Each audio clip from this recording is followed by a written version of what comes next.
Welcome to Teachers in Real Estate podcast with your host, Jackie Durbin. I built a 6-figure income from using what I learned from being a teacher. Teachers make great agents, but guys, it isn't all sunshine and rainbows.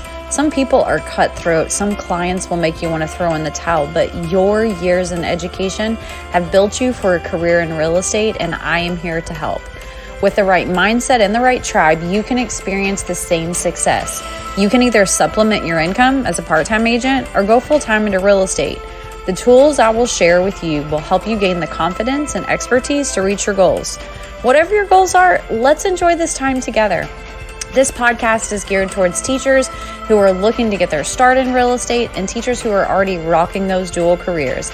If that's you, grab your notebook, your pencil, and buckle up. We are about to begin Teachers in Real Estate. Hey guys, I am your host, teacher turned realtor, and I just wanted to welcome all of my fellow educators who have also turned into real estate professionals. Welcome back. Guys, we are going to have another amazing episode of Teachers in Real Estate. And just to reintroduce myself, my name is Jackie and I am your host. So today, what are we going to be talking about? Well, we are going to dive into what I feel is a pretty exciting topic. I think it's something that a lot of real estate agents have started to really use to leverage their business. I would say probably in the last 5-ish years. And that is social media, right? So there's tons of platforms to choose from.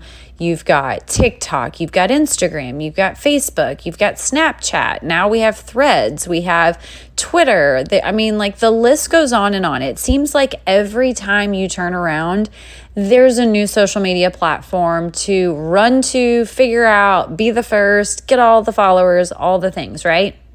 So what I'm going to do today is I'm going to kind of share with you how I feel that you can use your teaching skills that you already possess to master that world of social media in real estate. Okay, guys? So we are going to take all of your expertise that you already have and we're going to put it to work in another area. Now, before I start this podcast, I do want to say I am not a social media coach, guys. I'm going to tell you right now, I am just like you. I watch all the YouTube videos. Oh, there's another platform. But anyhow, I watch all the YouTube videos to know how to use certain things within a social media platform. I listen to webinars. I listen to other podcasts. I watch and I follow other social media coaches specific for real estate on social media platforms, just so that way I can learn as much as I can, right? Because I do not have time to learn everything on my own and do it from scratch. Why should I reinvent the wheel when someone else can do it for me, right? So let's talk about how that power of your teaching background is really going to help you in this social media arena. So as educators, right, we have this unique set of skills that really can be incredibly advantageous in this real estate world. Well, one of those skills that's extremely important in social media is the ability to communicate effectively, right? So, and I'm just going to go ahead and put this out there. We are not the people who use the wrong there or the wrong your in our social media posts. Now, I know some people are like, oh, I just put that in there so that way more people would see it or they'd comment and then it would change my algorithm. No, girl, you put the wrong your because you were either moving too fast or you lack a little bit of grammar, okay?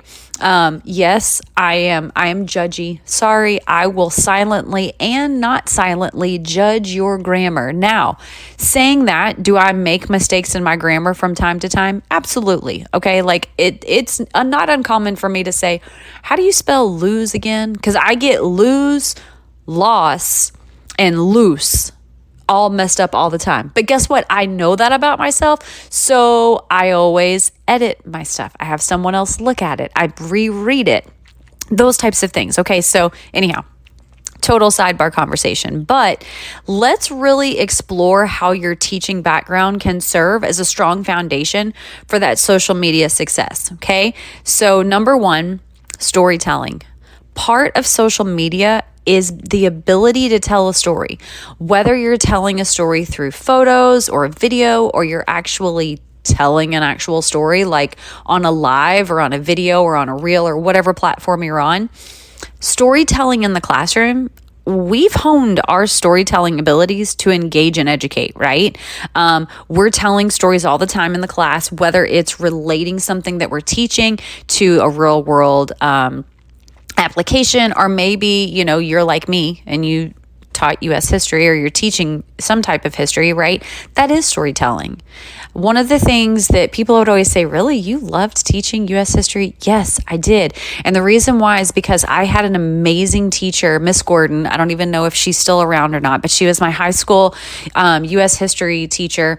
And she would sit on the front of her desk at the front of the room. Like, she would just sit on this like table desk, whatever. She would sit crisscross applesauce, and she would look at you and she would say, where did I leave off? And it literally was storytelling, which was the best way to educate.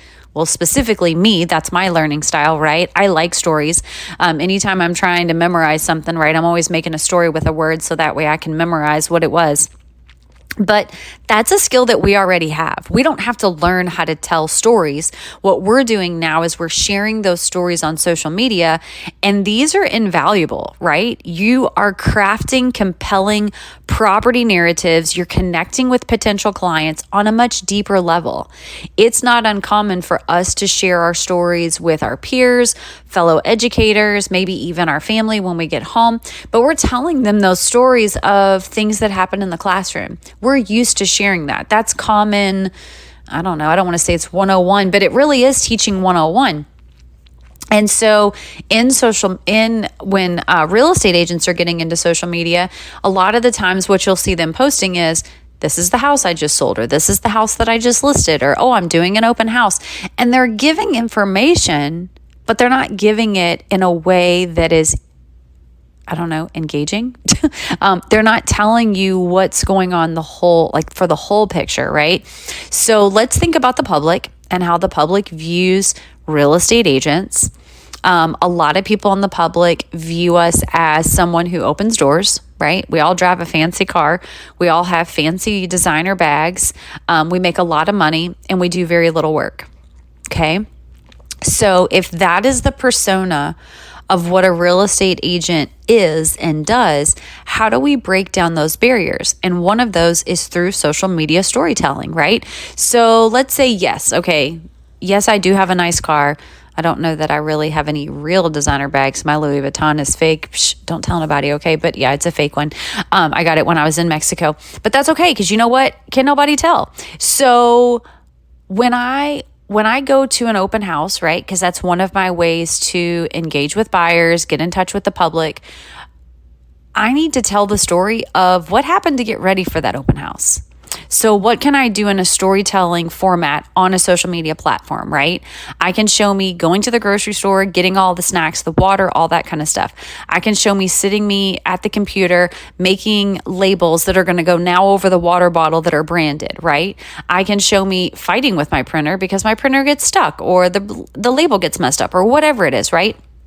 When I'm going to prepare to get the open house ready, I can show that, hey, guess what? I'm not wearing any type of high heels. I'm wearing my tennis shoes right now because I'm running across the street to put up a sign. I'm also not wearing what I'm going to be wearing to the open house because it's hot. I'm in Arizona. It's 120 degrees on a cloudy day, okay? It's the surface of the sun. Sweat is pouring down my face. My hair is completely a hot mess, right? But that's not what the public sees me as, right? So it's creating those opportunities where you truly can tell stories. Okay, so a lot of people are like, oh, you just go and show houses and then someone writes an offer and now you make a lot of money, okay? Well, that happens, and that vision of that's what we do is because and caused by real estate agents that only show us at the closing table, right? They said yes to the dress, or not to the dress, to the house. I'm giving them their keys, or I'm doing this or that or the other. What we have to show is the 30 houses that we showed before they actually found the house that was their forever home.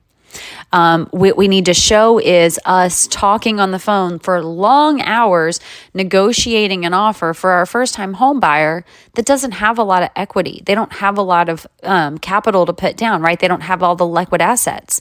What we need to show is how we're fighting for our clients and really put a light on that. Now, what that does is on social media, they are going to see everything that you do.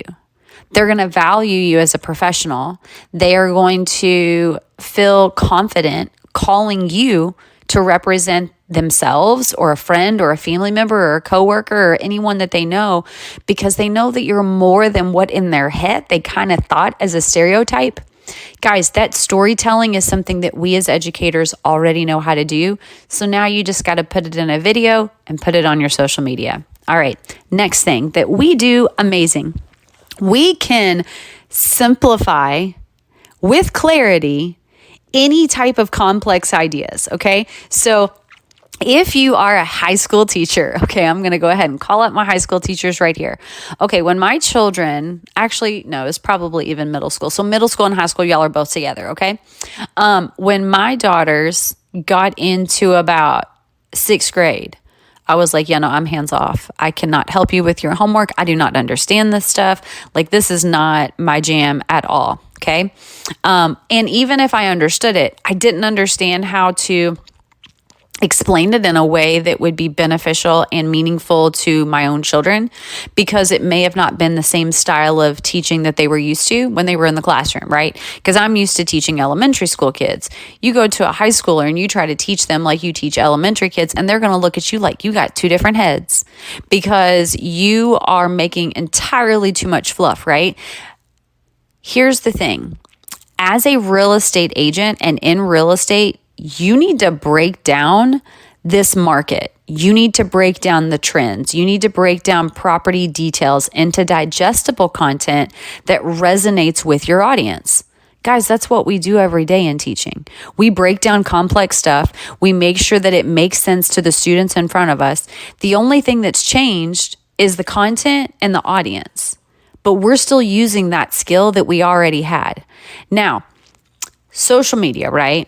There's all kinds of tools, and we kind of already understand them, right? Especially if you have your own children, like, you have to understand, okay? So you're exploring how those tools and those techniques that you've used as educators, right, can seamlessly be applied to your social media strategy in real estate, okay? So we're talking about how to organize your content, how to plan your content, how to understand all that stuff. Guys, lesson planning. Yeah. Remember those well-structured lesson plans that you either are still doing or you used to do back in the day? They can serve as a blueprint for your social media content calendar. Basically, as teachers, we are well-oiled. Did I just say well-oiled?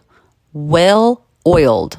Sorry, guys, the Kentucky came out a bit. Anyhow, I'm going to put that back down in the closet. Okay, so we are well-oiled machines, okay? We understand how to backwards plan, right? We know how to delegate. We know how to time block.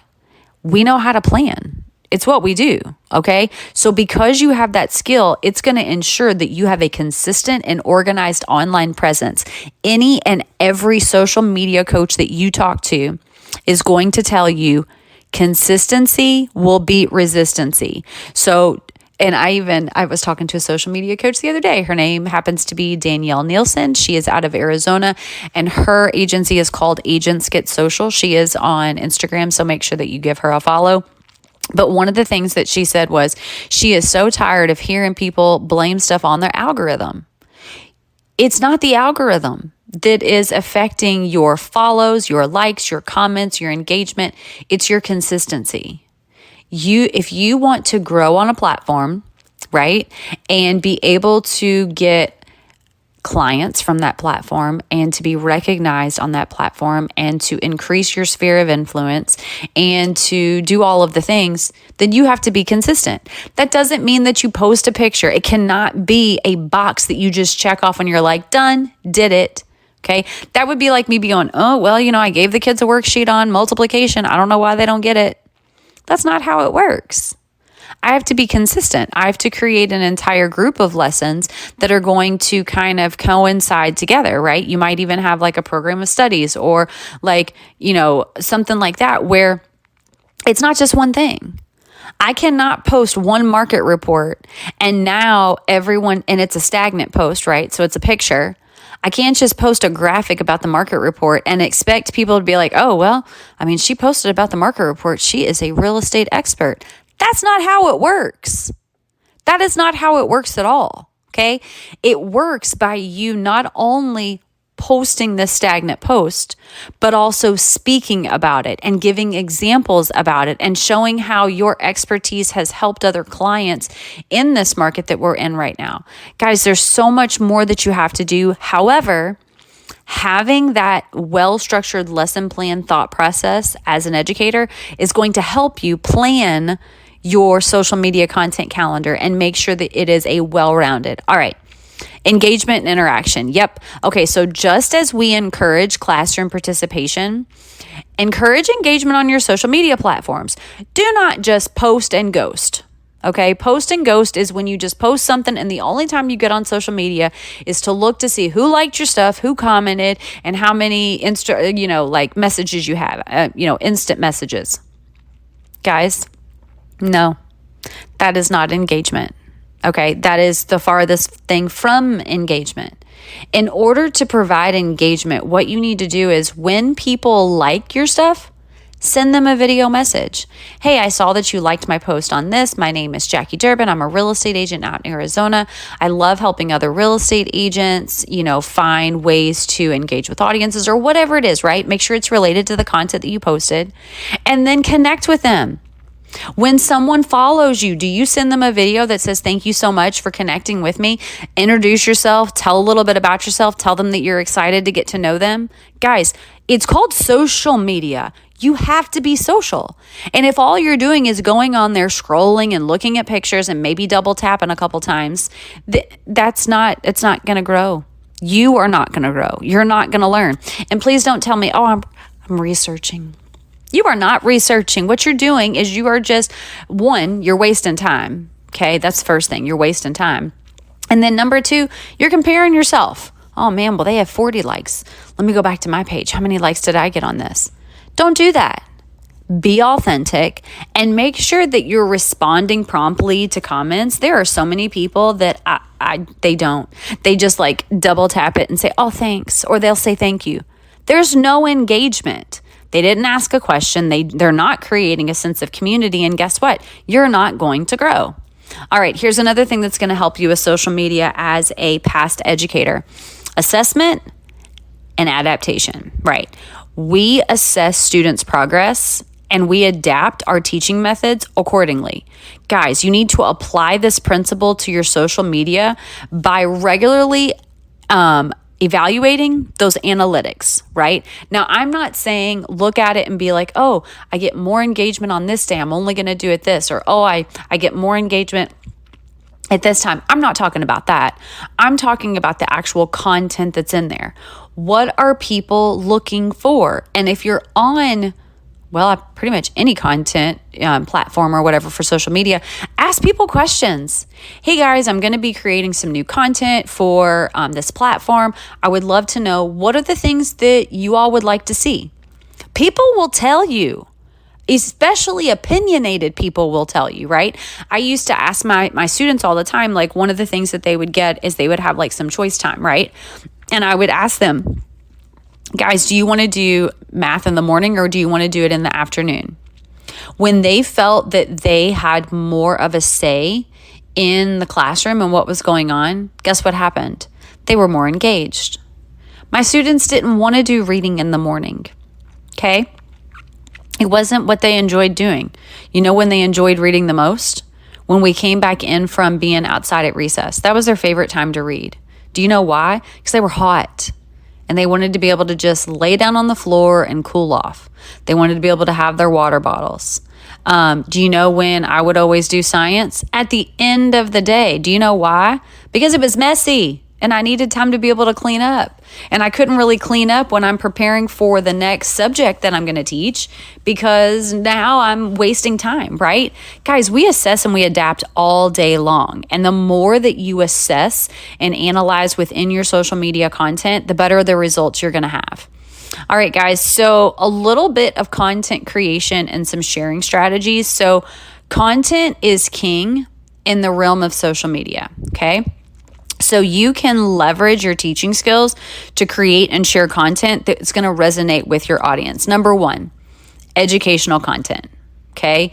Utilize your teaching skills to create educational content that basically it gives you the entire real estate process, right? Explain terms. Now, don't just make vocabulary cards. That is stupid. Okay. I remember when my first couple years of teaching, I was like, oh, I need to have like a whole board of all these words and vocabulary. Do you know who looked at that? Nobody. I mean, maybe they looked at it, but nobody used it to learn. So make sure that you're not just explaining the terms like on like a stagnant post. Make sure that you're using it in context. Okay. Share market insights, but again, don't make it just be like a random post. Share them through video, give examples, talk about different stuff, right? Provide guidance to position yourself as the trusted expert, okay?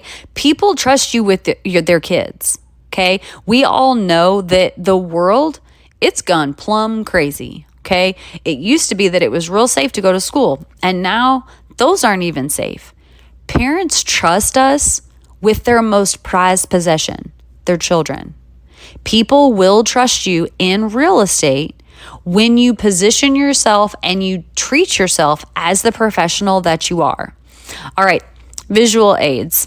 Okay, we're well versed in the power of visual aids, right? Using engaging images, infographics, videos, right? All that kind of stuff. Guys, just make sure that it's appealing. Make sure that it is exciting. You have about, I don't even really want to say 3 seconds until someone scrolls past you. So it has to be something that's extremely visual. Now, there are marketing people, and again, do not have a marketing degree at all. There are some marketing people, though, that say you should always use like the same kind of color scheme, the same font, all that kind of stuff, right? Because you're creating a brand. There's other people who say when you do that, people are going to think they already saw your post. So you know what? Take it with a grain of salt. Do what you like, love what you do, because the last thing you want to do is be going, oh, I have to make another graphic. I really don't want to do this. So make it fun. If you want it to be all the same and then just change up some things on it, like for each post, then do that. If you don't want to do it, if you want to make it different every time, then make it different every time. It's up to you. Guess what? You do not have a district or a principal or anybody else for that matter that's going to tell you what to do, what not to do. All right, here we go. Collaboration and networking, right? So as teachers, we collaborate with our colleagues, we network with other teachers. You need to do that in real estate, okay? And on social media. Okay, because there's this really cool thing in real estate called referrals. Do not leave money on the table, because guess what? Even though, do I have social media followers that are real estate agents? Yes, I do. Probably the majority of my followers on all social media platforms are fellow real estate agents. Now, some people with the wrong mindset, a scarcity mindset, might say, oh, they're your competition. No, girl, they are not my competition. They're my partner, okay? And I'm going to cheer for them just as much as they're going to cheer for me, sometimes more. Have you ever noticed that? Sometimes like you'll cheer somebody on, and then when it's your time to be cheered on, it's silence. I mean, like it's legit crickets. That doesn't really like fit my personality. I'm more of I'm going to cheer you on all the time. And if you cheer me on, that's great. That's a bonus, because guess what? I'm going to cheer myself on. Okay.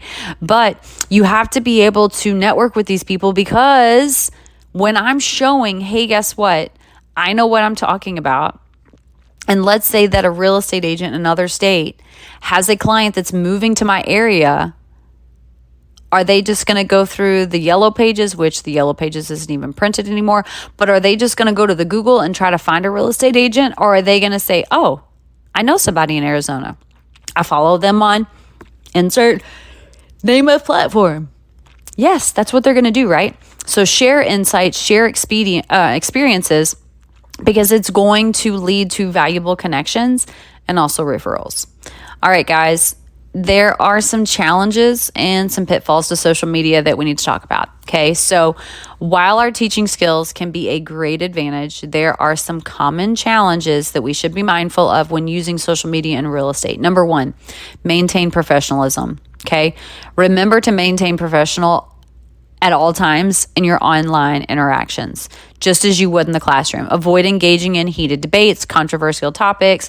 You know what? If someone's being ugly, let them be ugly. You do not have to insert yourself in every single piece of drama, okay? There are a lot of times when I unfollow, unlook, and scroll past stuff, okay? The next thing is time management. Social media can be a time sink. Make sure that you're setting boundaries, you're allocating specific times for social media engagement, so that way, one, you're not getting overwhelmed. And guess what? You can batch content. There's so many apps out there that you can use that will schedule out all of your stuff. All right, guys, to wrap up our episode, I wanted to give you some success stories that I've had from using these different teaching skills in my world of social media and also real estate. So as many of you know, I am a licensed agent in both Kentucky, which is my hometown, my home state, and also in Arizona. I have been licensed since 2018, and it wasn't until 2021 when I became full-time as an agent that I started utilizing social media platforms for real estate specifically. I started an IG account in 2021, and a year, probably-ish, I think I had like 121 followers. Like, I did not know what I was doing at all. And I wasn't being consistent. I wasn't doing everything that I'm asking you to do now. Okay, so just truth be told, I'm kind of like the do as I say, not as I do until now, right? Okay, so I've made a change. And the reason why is because someone said something at a conference that really stuck with me. And they said, you know what? We all worry about putting ourselves out there and being authentic and being ourselves. But guess what? There is nobody in the world that can be a better you than you. And I kind of sat there and I was like, you're right. Nobody can be a better me than me. I can't be this agent over here because that's not me. I can't be that one over there because that's not me. But there is nobody that can be a better me. Now, do I have tens of thousands of followers? No, I don't. And I'm okay with that because I don't have to go viral and have a ton of followers to be able to make an impact in the world.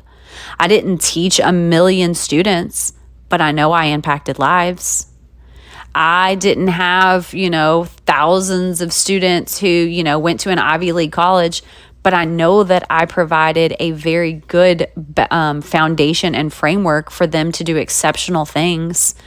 So to me, it was never about the numbers, but just so we can go ahead and talk numbers, I think I went from like 121 followers to 2,500 in about a year and a half. And I did it authentically by doing everything that I'm telling you now that worked for me. Now, am I as consistent as I need to be? Probably not. I could do better. Okay. But I'm also super busy. And the last thing that I want to do is to create something that feels like a job. Social media is fun to me sometimes. Like, I like creating funny videos. I like creating inspirational posts that really resonate with people. I like being honest. I like showing my real self, but I do like filters. So if you've ever seen my Instagram, yes, I love a good filter because you know what? There's days when I just don't feel good and I don't look good when I don't feel good. So I'm going to put a little filter on my face so that way I got the lashes and I got the natural glow. There is no fault in that. Okay. Guys, I want you to know that you've got it. Okay. You can do this. Now, that's it. There you have it. Dear educators turned real estate professionals. All right, guys. No, but seriously, your teaching skills are your secret weapons in mastering social media for real estate. I feel wholeheartedly that when you harness your ability to communicate effectively, create that engaging content, build those connections, you're well on your way to social media success. And remember, this is just the beginning of your journey. And with your background, the possibilities are limitless. Now, I want to thank you for joining today on Teachers in Real Estate. If you found this episode valuable, please subscribe, rate, review us on your preferred podcast platform, and stay tuned for more insights and inspiration on our next episode. Until then, keep teaching, keep thriving in the world of real estate. Guys, for updates and additional content, make sure that you follow me on Instagram at Jackie Durbin AZ. That's JackieDurbinAZ. I will be back soon with more valuable insights to help you succeed in your real estate journey. And if you need any help, I'm always here. Guys, thank you so much for listening, and I'll see you next time on Teachers in Real Estate.